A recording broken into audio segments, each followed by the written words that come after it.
咳嗽这个咳嗽我就给他忌口了，就搞了好的差不多1个星期，好的差不多了。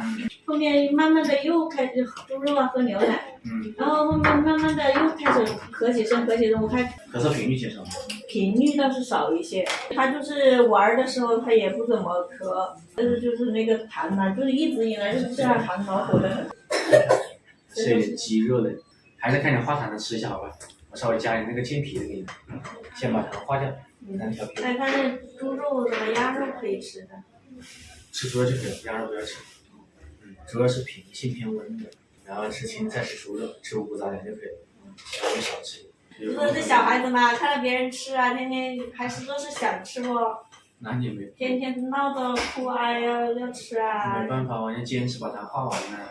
他咳嗽频率已经降了很多，基本上已经不怎么咳了，只是喉咙那里卡了一口痰。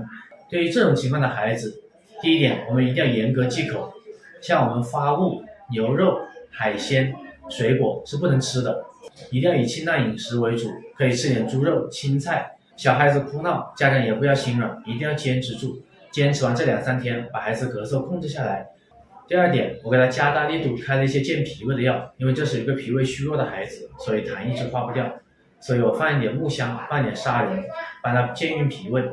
脾胃健运起来之后，痰化掉了，咳嗽就不会再咳了。